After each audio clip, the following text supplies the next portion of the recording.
is knock her off screen and then move up or down away from her in order so that she'll use the whip, and once she uses the whip, then you go in and actually be able to do your damage to her.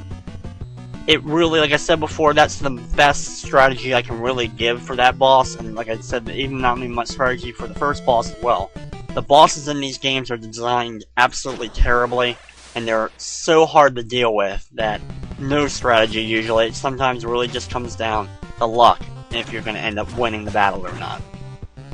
So here we go with stage number 3, and we're starting off with some basic enemies. Now in this stage, our main goal is to end up saving the Ice Princess, which if you've seen the film, you know how that ends up, but I won't spoil it for some reason if you've never seen the movie or never seen this gameplay until we actually get to that point, just for the sake of whatever, because you're going to continue watching the video anyway, so why spoil what's about to happen.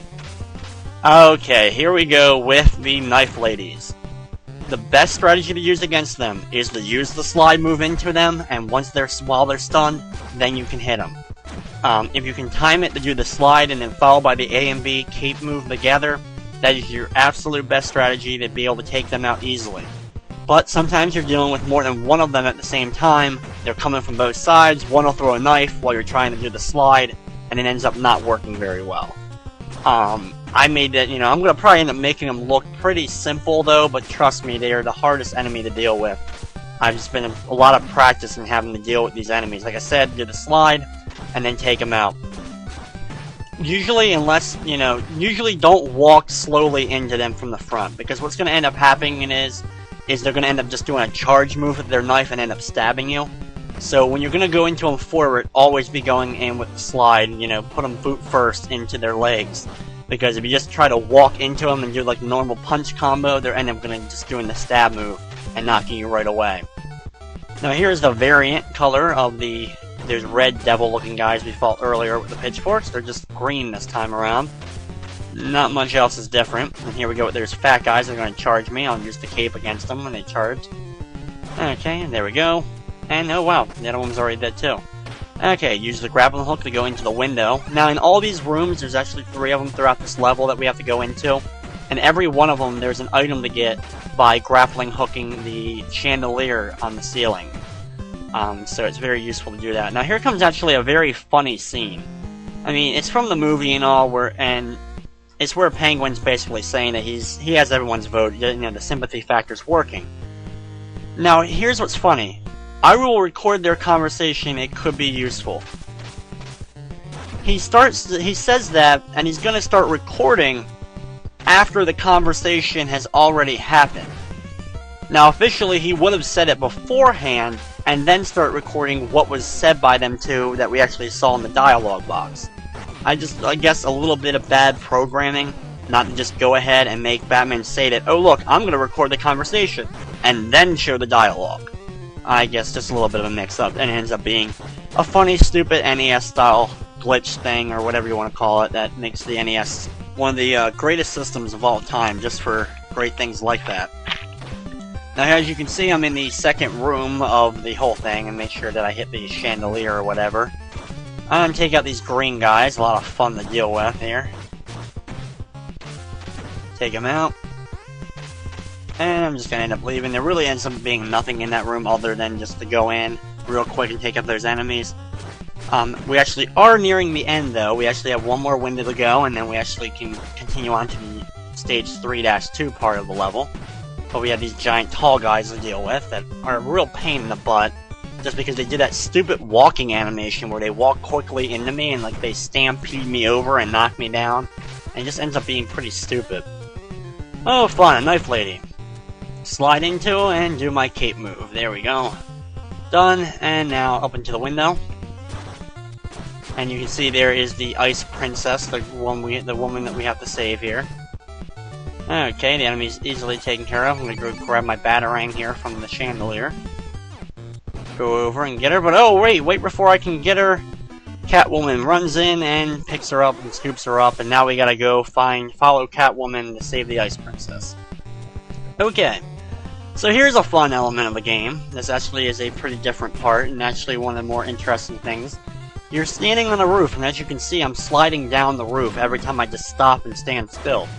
So this is, not very fun to have to deal with, as I'm fighting all the normal enemies I'm always fighting, but I gotta make sure that I don't end up falling off the rooftop. I don't know how they can drive motorcycles on the roof, especially one that's slanted like this. I think they would fall over, but for some reason they have perfect balance and they can do that while I'm slipping and sliding like an idiot.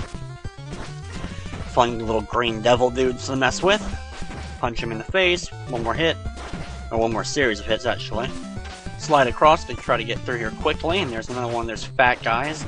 Oh, there we go, I hit them both with one bat cape move. Okay, here we go, the penguin's trap. What's gonna happen here? Well, we have to deal with a boss battle first.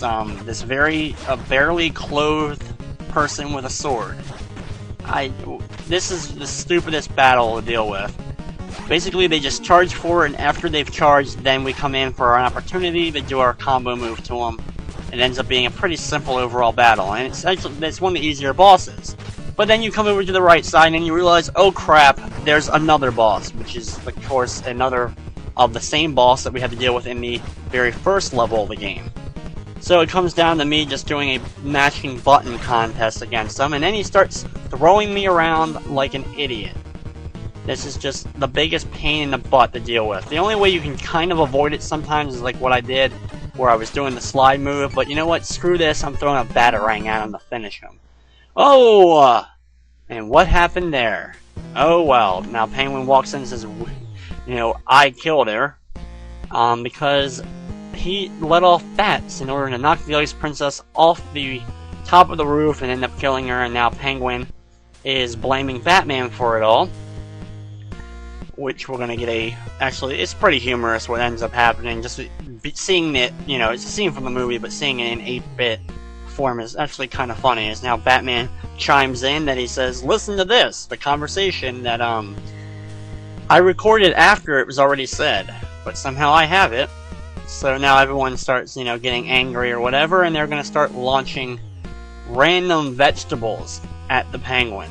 And it's just kind of funny. I don't know where these people had, you know, tomatoes and whatever, just kind of hanging around, but it ends up just being a funny scene in 8-bit form, seeing the Penguin get crap thrown at him.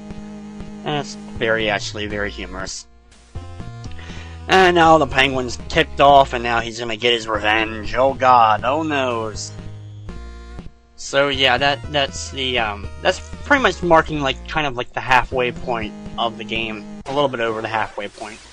So here we go at stage 4-1, the circus train. Following the circus train, and we actually get a whole new element of gameplay here, kind of like a Spy Hunter style of gameplay, classic scrolling car with unlimited ammo style of gameplay. And we also have these bat disc things to shoot out as well.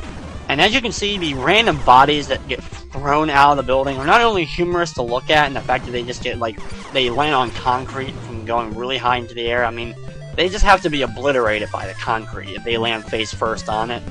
But if they end up landing on my Batmobile, they end up just latching onto me and they do a whole bunch of extra damage. It's kind of weird. I don't understand how it would really work officially, but it's just kind of funny to look at when you blow up a random vehicle and just seeing these guys fly in the air and land on the concrete. Or, in other cases with bikes, they just run off screen.